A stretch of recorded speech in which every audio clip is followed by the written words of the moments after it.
Hello friends, welcome back to my channel. तो आज के इस वीडियो में मैं आपको एक्सप्लेन करने वाली हूँ 2021 में आई मूवी जिम्मा। तो चलिए विदाउट वेस्टिंग टाइम मूवी का एक्सप्लेनेशन स्टार्ट करते हैं। मूवी स्टार्ट होती है कबीर नाम के लड़के से जिसने अपनी एक ट्रैवल कंपनी स्टार्ट की थी। कबीर की ये पहली ट्रिप थी, इसलिए कबीर काफी नर्वस था क्योंकि उसकी पहली ट्रिप में सारी औरतें थी। कबीर यही सोच रहा था कि वो इन 7 औरतों को कैसे हैंडल करेगा। एक्चुअली कबीर के घर में भी उसकी माँ, बहन और दादी है जो हमेशा कबीर को किसी न किसी चीज के लिए परेशान करती रहती है। इसलिए कबीर काफी टेंशन में था कि वो इन 7 औरतों को कैसे हैंडल करेगा। जिसके बाद हम उन 7 औरतों को देखते हैं जो कबीर के साथ लंदन जाने वाली थी। पहली लड़की का नाम है मैथिली, जो अपनी माँ वैशाली के साथ लंदन जाने वाली थी। एक्चुअली मैथिली की एंगेजमेंट हो चुकी थी, इसलिए शादी से पहले वो अपने माँ के साथ कुछ टाइम स्पेंड करना चाहती थी। लेकिन माँ बेटी में अक्सर नोकझोंक हुआ करती है क्योंकि दोनों की थिंकिंग काफी ज्यादा अलग थी। तो वही दूसरी का नाम है निर्मला, जो एक पॉलिटिशियन की वाइफ है। निर्मला को लगता है जब वो अपने ट्रिप के बारे में अपने हस्बैंड को बताएगी तो वो मना करेंगे, लेकिन वो निर्मला को जाने के लिए कहते हैं। ये सुनकर निर्मला काफी शॉक थी और बहुत ज्यादा खुश भी। चौथी का नाम मीता है, जो अपनी बहन और बेटी के साथ ट्रिप पर आने वाली थी, लेकिन उसकी बहन को छुट्टी नहीं मिलती, इसलिए वो लोग मीता को अकेला ही भेज देते हैं। मीता जाना नहीं चाहती थी, लेकिन अपनी बहन और बेटी के कहने पर मीता ट्रिप पर आ जाती है। तो वही पांचवी का नाम है कृतिका, जो कि एक अनाथ लड़की थी। कृतिका को ट्रैवल करना बहुत पसंद था, इसलिए उसे जब भी मौका मिलता वो ट्रैवल करती। सिक्स लेडी का नाम है इंदुमती, जो अपने बेटे से झूठ बोलकर आई थी कि वो केदारनाथ जा रही है, लेकिन इंदु तो सबके साथ इंग्लैंड जाने वाली थी। तो वही पांचवी का नाम है रमा, जो कि एक गुजराती फैमिली से बिलोंग करती है। रमा एक हाउसवाइफ है और उसे लाइफ में कुछ चेंज चाहिए था, इसलिए वो इस ट्रिप पर आ रही थी। अब सभी लोग मिलकर इंग्लैंड आ जाते हैं। वहाँ पर वो लोग एक होटल में रुकते हैं जहाँ पर उन सब की जान पहचान हो जाती है। कबीर सबको बताता है कि कल से वो इंग्लैंड घूमने के लिए निकलेंगे। आज रात वो सब लोग अच्छे से रेस्ट कर लें। रात को सारी लेडीज बातें करती है और एक दूसरे के बारे में बताती है। यहाँ पर हमें पता चलता है कि रमा माँ बनना चाहती है और इसीलिए एक ब्रेक लेने के लिए और थोड़ा सा चेंज लेने के लिए वो इस ट्रिप पर आई थी। सुबह जब सब लोग उठते हैं तो इन औरतों की आपस में ही काफी सारे बातें हो रही थी, जिससे कबीर काफी परेशान हो गया था क्योंकि सारी लेडीज आपस में ही बातें करने में लग जाती और कबीर की बातों पर ध्यान नहीं देती थी। अब अगले दिन वो लोग घूमने के लिए निकलते हैं। तभी मैथिली को बार बार उसके फियांसे निखिल का कॉल आ रहा था, लेकिन मैथिली उसे बार बार इग्नोर कर रही थी क्योंकि वो अभी कंफ्यूज थी कि उसे शादी करनी है या नहीं। अब मैथिली जानबूझकर कबीर के साथ फोटो क्लिक करती है और इंस्टाग्राम पर पोस्ट कर देती है ताकि जब निखिल ये देखे तो वो थोड़ा सा जलस फील हो। जैसे ये बात मैथिली की मम्मी को पता चलती है तो उनका कहना था कि मैथिली को इस तरह से दूसरे लड़कों के साथ फोटोज नहीं डालनी चाहिए। इसी बात पर मैथिली और उसकी मम्मी में झगड़ा हो जाता है। तो वही हम मीता को देखते हैं, जो अक्सर बहुत डरी डरी रहती है क्योंकि वो आज तक अकेले कहीं पर भी नहीं गई, इसलिए उसे हमेशा कोई ना कोई चाहिए होता था। यहाँ तक कि जब भी उसे वॉशरूम जाना होता तभी वो कृतिका को आने के लिए कहती है, लेकिन कृतिका उसे मना कर देती है। जिसके बाद मीता वॉशरूम जाना ही कैंसिल करती है। तभी वहाँ पर मैथिली आती है और वो मीता को वॉशरूम लेकर जाती है। तो वही निर्मला कबीर को बता रही थी कि वो इंडिया में कहाँ कहाँ घूमी है, और ये बातें सुनकर कबीर उससे काफी इरिटेट हो गया था। अब रात को सभी लेडीज फिर से मिलती हैं। अब कुछ लेडीज को ड्रिंक करना था, इसलिए वो ड्रिंक करना शुरू कर देती है। निर्मला के पति हमेशा ड्रिंक करते थे, इसलिए उसे भी ड्रिंक करके देखना था और निर्मला को ड्रिंक करना बहुत पसंद आता है। निर्मला का साथ देने के लिए इंदु और रमा भी थे, लेकिन वैशाली को ड्रिंक करना बिल्कुल भी पसंद नहीं था। अब दूसरे दिन जब वो लोग घूमने जाते हैं तो इंदु कृतिका को बताती है कि एक लड़का बस उसे ही देखे जा रहा है। ये देखकर कृतिका काफी ज्यादा हंसने लगती है और उसकी और इंदु की काफी अच्छी दोस्ती हो जाती है। जब उस दिन कृतिका के रूम में वैशाली आती है तो उसे स्टीव का कॉल आ रहा था। कृतिका बताती है कि स्टीव उसका इंस्टाग्राम पर मिला हुआ फ्रेंड है, वो उसे पसंद करने लगी है और उससे मिलना चाहती है। जिस पर वैशाली का कहना था कि कृतिका को इस तरह से स्टीव से नहीं मिलना चाहिए क्योंकि वो स्टीव के बारे में कुछ भी नहीं जानती। लेकिन कृतिका कहती है कि उसे स्टीव अच्छा लगा है, इसलिए वो स्टीव से मिलने जरूर जाएगी। तो वही हम मीता को देखते हैं, जो चर्च में बैठकर रो रही थी। तभी वहाँ पर निर्मला आती है। तब मीता उसे बताती है कि उसके पति की आज डेथ एनिवर्सरी है, इसलिए वो काफी ज्यादा रो रही थी। एक्चुअली कुछ टाइम पहले ही मीता के हस्बैंड की डेथ हो गई। उसे डिप्रेशन था और उसने एक दिन खुद को खत्म कर लिया। मीता कहती है कि विक्रम और मीता कॉलेज से फ्रेंड्स थे, जिसके बाद उन्होंने लव मैरिज की और मीता को फिर भी पता नहीं चला कि विक्रम डिप्रेस था। जब विक्रम की मौत हुई तब उन्हें पता चला कि विक्रम को किसी चीज का स्ट्रेस था, जिसकी वजह से उसने ये कदम उठाया। इसलिए मीता को खुद पर गुस्सा आता था कि उसने विक्रम को समझने की कोशिश नहीं की। लेकिन निर्मला कहती है कि उसके अंदर जो चल रहा था वो मीता कैसे समझ सकती थी। इसलिए मीता को अपने आप को कसूरवार ठहराना बंद कर देना चाहिए। जो होना था वो हो चुका है, इसलिए मीता को आगे के बारे में सोचना चाहिए। वो खुद को ब्लेम करते हुए इस तरह से दुखी होकर पूरी जिंदगी नहीं काट सकती। तो वही हम कृतिका और इंदु को देखते हैं जो बातें कर रहे थे। तभी इंदु को एक आदमी दिखाई देता है और इंदु उससे छुप रही थी। जब कृतिका इस बात को नोटिस करती है तो वो इंदु से पूछती है कि वो उस आदमी से छुप क्यों रही थी।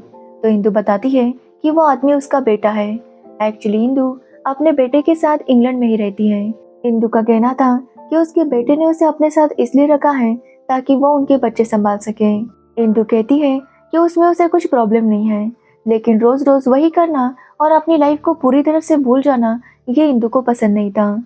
वो अपनी लाइफ में कुछ चेंज चाहती थी, इसलिए वो यहाँ पर इस ट्रिप पर आई है ताकि वो दूसरों के साथ बातचीत कर सके और अपनी लाइफ अपनी मर्जी से जी सके। तब कृतिका बताती है कि वो भी अनाथ है। वो बचपन से एक बोर्डिंग स्कूल में रही है जहाँ उसके साथ बहुत बुरा बिहेव किया गया था। कृतिका ने उन सारी यादों को अपनी डायरी में लिख कर रखा है।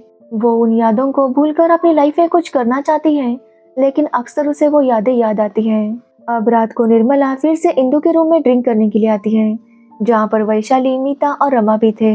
ये सभी लोग ड्रिंक करना स्टार्ट करते हैं, लेकिन वैशाली का कहना था कि एंजॉय करने के लिए ड्रिंक करने की क्या जरूरत है, जिस पर इंदु कहती है कि उन्हें अच्छा लगता है इसलिए वो कर रहे हैं।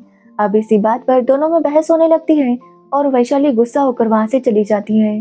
अब वैशाली इंदु से गुस्सा थी, इसलिए वो इंदु से बात नहीं कर रही थी। तभी वहाँ पर कृतिका आती है जो निर्मला के लिए एक टॉप लेकर आई थी। जब निर्मला वो टॉप देखती है तो वो कृतिका को सबके सामने डांटती है कि वो इस तरह के कपड़े नहीं पहन सकती। अब निर्मला ने कृतिका को सबके सामने डांटा था, इसलिए कृतिका भी निर्मला से गुस्सा हो जाती है और उनके बीच दो ग्रुप पड़ जाते हैं। वो कबीर से कहते हैं कि वो लोग एक साथ घूमने नहीं जाएंगे, इसलिए एक ग्रुप को कबीर घुमाने लेकर जाता है तो वही दूसरे ग्रुप को उसका असिस्टेंट। लेकिन उन लोगों को अलग अलग बिल्कुल भी मजा नहीं आ रहा था, लेकिन वो लोग डिसाइड करते हैं कि वो लोग ऐसा एक्ट करेंगे कि उन्होंने बहुत मजा किया। लेकिन सब लोग जानते थे कि किसी को भी बिल्कुल भी मजा नहीं आ रहा। दूसरे दिन मैथिली और मीता एक कैफे में जाते हैं, जहाँ पर मैथिली से मिलने निखिल आता है। निखिल को देखकर मैथिली काफी नाराज थी, क्योंकि वो नहीं चाहती थी कि निखिल उससे मिलने आए। एक्चुअली निखिल लंदन में ही रहता था, फिर भी मैथिली उससे मिलना नहीं चाहती थी और निखिल यही जानना चाहता था कि मैथिली उसे इग्नोर क्यों कर रही है।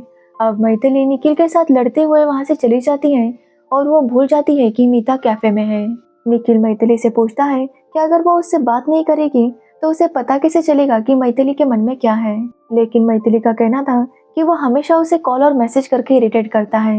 मैथिली ये बोलकर गुस्से से वहां से चली जाती है। अब मैथिली जब होटल पर आती है तो सब लोग पार्टी कर रहे थे। तभी कबीर मैथिली से पूछता है कि मीता कहाँ पर है। तब मैथिली को याद आता है कि उसने मीता को तो कैफे में ही छोड़ दिया था। तो वही हम मीता को देखते हैं जो काफी डरी हुई थी, क्योंकि रात हो गई थी और मीता अब तक अकेले कहीं पर भी नहीं गई थी। ना ही मीता को उसके होटल का रास्ता पता था। मीता किसी से बात भी नहीं कर पा रही थी, इसलिए वो बहुत ज्यादा डर जाती है। तभी मीता की फोन की बैटरी भी डाउन हो जाती है, जिससे वो और घबरा जाती है। अब मीता किसी तरह से हिम्मत करते हुए एक स्टोर के पास चली जाती है। उस दुकानदार को मीता रिक्वेस्ट करती है कि उसे अपना मोबाइल चार्जिंग करना है, जिसके बाद वो आदमी उसका मोबाइल चार्ज होने तक वेट करता है। जैसे मोबाइल चार्ज होता है तो मीता सोचती है कि वो किसी को कॉल करके बुला लेगी, लेकिन मीता के पास किसी का भी नंबर नहीं था। अब मीता को याद आता है कि उसकी बेटी उसे गूगल मैप के बारे में सिखा रही थी, जिसके बाद मीता पहली बार गूगल मैप ऑन करती है और रास्ते को फॉलो करके वो आखिरकार होटल तक पहुंच जाती है। तो वही मैथिली भी मीता को ढूंढने की काफी कोशिश करती है, लेकिन मीता उसे नहीं मिली थी, इसलिए वो होटल वापस आ गई थी। तभी वहाँ पर मीता आती है और मीता को देखकर मैथिली काफी ज्यादा खुश थी। मैथिली मीता से सॉरी कहती है, तो वही मीता मैथिली को थैंक्स कहती है, क्योंकि मीता ने पहली बार खुद से कुछ किया था, जिसकी वजह से उसके अंदर काफी कॉन्फिडेंस आ गया था। तो वही अगले दिन कबीर सबसे कहता है कि वो लोग साथ में घूमेंगे और देखेंगे कि कैसे मजा नहीं आता। अब जबरदस्ती कबीर सबको अपने साथ लेकर जाता है, लेकिन जैसे वो साथ घूमने लगते हैं उनके बीच जो भी झगड़ा हुआ था उसे वो भूल जाते हैं। तो वही वैशाली जब कहीं जा रही थी तो इंदु उसका इंतजार करती है। ये देखकर वैशाली काफी शॉक थी क्योंकि दोनों की लड़ाई हो गई थी। इंदु कहती है कि उसने गुस्से में उस दिन ऐसा बोल दिया। इंदु का कहना था कि वो ज्यादा पढ़ी लिखी नहीं है, उसे लाइफ में कुछ करना था, लेकिन शादी हो गई, फिर बच्चे, ये सब में लाइफ चली गई। लेकिन अब उसे काफी रिग्रेट होता है कि उसने लाइफ इसी तरह से बिता दी। इसलिए इंदु थोड़ी सी ड्रिंक करती है ताकि उसे ये सब याद ना आए। तब वैशाली बताती है कि जब वो छोटी थी तो एक आदमी ने उसके साथ जबरदस्ती करने की कोशिश की थी, लेकिन ये बात जब उसने अपनी माँ को बताई तो उसकी माँ ने उस आदमी से बात की। तो उस आदमी ने कहा कि वो तो उनकी बेटी से प्यार कर रहा था, लेकिन उनकी बेटी ने गलत मतलब निकाल दिया और ये सब कर दिया। और उसकी माँ ने भी उस आदमी की बातों पर भरोसा किया और वैशाली को डांट दिया। तब से वैशाली ने फैसला किया कि अगर हम सही हैं तो चिल्ला चिल्ला कर सबको बताना चाहिए कि हम सही हैं, क्योंकि जब हम चुप रहते हैं तो अक्सर लोगों को लगता है कि हम कमजोर हैं या झूठ बोल रहे हैं। अब ये सब बातें करते हुए दोनों इमोशनल हो जाती हैं और उनकी दोस्ती हो जाती है। तो वही कबीर भी मैथिली के साथ पहले फ्लर्ट कर रहा था, लेकिन उस रात कबीर मैथिली से कहता है कि उसे लगा था कि मैथिली की तरफ वो अट्रैक्टेड है, लेकिन अब उसे लगता है कि मैथिली उसकी एक बहुत अच्छी दोस्त बन सकती है। इसलिए वो मैथिली के साथ दोस्ती कर लेता है और किसी और लड़की के साथ चला जाता है। मैथिली जब अकेली थी तो उसे निखिल की याद आती है। वो निखिल को मिलने बुलाती है और उसे बताती है कि वो नहीं चाहती कि निखिल बार बार उसे कॉल या मैसेज करे। वो चाहती है कि निखिल उसके कॉल या मैसेज का इंतजार करे। जब मैथिली का मन करेगा तो वो निखिल को कॉल करेगी, क्योंकि वो भी चाहती है कि उसे भी निखिल की याद आए। अगर उसे याद आने से पहले ही निखिल बार बार उसे मैसेज या कॉल करने लगा तो वो इरिटेट हो जाएगी। एक्चुअली मैथिली को डर था कि शादी के बाद उसकी लाइफ बहुत बोरिंग हो जाएगी, इसलिए वो समझ नहीं पा रही थी कि उसे शादी करनी है या नहीं। लेकिन निखिल मैथिली से कहता है कि आज से वो जैसा कहेगी वो वैसा करेगा। बस वो चाहता है कि मैथिली उसके साथ सब कुछ शेयर करे, और मैथिली भी उसकी बात समझ जाती है, जिसके बाद उनके बीच भी सब कुछ ठीक हो जाता है। अब कल उनकी ट्रिप का आखिरी दिन था, जहाँ पर निर्मला कृतिका का दिया हुआ टॉप पहनकर आती है और वो बहुत ज्यादा खूबसूरत लग रही थी। ये देखकर कृतिका भी बहुत खुश हो जाती है और निर्मला का फोटो निकालकर उसके हस्बैंड को भेजती है। जब उसके हस्बैंड फोटो देखते हैं तो उन्हें भी निर्मला काफी अच्छी लगती है। तो वही निर्मला को डर था कि उसके हस्बैंड उसे डांटेंगे कि वो इस तरह के कपड़े ना पहने, लेकिन उसके हस्बैंड कहते हैं कि वो इन कपड़ों में अच्छी लगती है, इसलिए कभी कभी उन्हें इस तरह के कपड़े भी पहन लेने चाहिए। ये सुनकर निर्मला काफी शॉक थी, क्योंकि अब तक उसे लग रहा था कि अगर वो ऐसा कुछ करेगी तो उसके हस्बैंड गुस्सा हो जाएंगे, लेकिन ऐसा कुछ भी नहीं था। तो वही कृतिका भी स्टीव से मिलने जाती है और वो स्टीव को सबको मिलाने के लिए लेकर आती है। सब लोग स्टीव से मिलकर काफी ज्यादा खुश थे। कृतिका स्टीव को पसंद करने लगी थी और वो आगे डेट करने वाले थे। जब सब लोग स्टीव से मिलते हैं तो उन्हें भी स्टीव काफी अच्छा लगता है। कृतिका डिसाइड करती है कि वो स्टीव के साथ अपनी लाइफ में आगे बढ़ेगी, इसलिए वो अपनी डायरी को फेंक देती है ताकि वो उन यादों से छुटकारा पा सके। तो वही इंदु भी अपने घर वालों को बता देती है कि वो इंग्लैंड में है और वो अपनी लाइफ अपनी मर्जी से जीना चाहती है, और उसके घर वाले भी उसकी बात समझ जाते हैं। तो वही मीता भी समझ चुकी थी कि भले ही उसका हस्बैंड उसके साथ नहीं है, लेकिन उसकी यादें हमेशा उसके साथ रहेगी और वो अकेली भी बहुत कुछ कर सकती है। तो वही वैशाली और मैथिली के बीच भी सब कुछ ठीक हो गया था, क्योंकि मैथिली शादी करने के लिए तैयार थी और उसे निखिल पसंद भी आ गया था, जिसकी वजह से वैशाली का टेंशन चला गया था। अब वो सभी लोग मिलकर फोटोज क्लिक करते हैं और इंडिया वापस आ जाते हैं। इस तरह से कबीर की पहली ट्रिप हो गई थी। कबीर अपने कस्टमर्स को लेकर गया था, लेकिन वो फ्रेंड्स लेकर वापस आ गया। कबीर ने कभी नहीं सोचा था कि उसे अपनी पहली ट्रिप में इतना ज्यादा मजा आएगा। कबीर कहता है कि इंसान को हमेशा ट्रैवल करना चाहिए, क्योंकि ट्रैवल करने से लाइफ को एक रिस्टार्ट मिलता है। और इसी के साथ ये मूवी एंड हो जाती है। तो ये थी जिम्मा मूवी की स्टोरी। कल आपको जिम्मा 2 का एक्सप्लेनेशन इसी चैनल पर मिल जाएगा। तो अगर आपको इस मूवी की स्टोरी और मेरा एक्सप्लेनेशन अच्छा लगा हो तो वीडियो को लाइक, कमेंट, शेयर जरूर करना और मेरे चैनल को सब्सक्राइब करना बिल्कुल मत भूलना। Thanks for watching the video.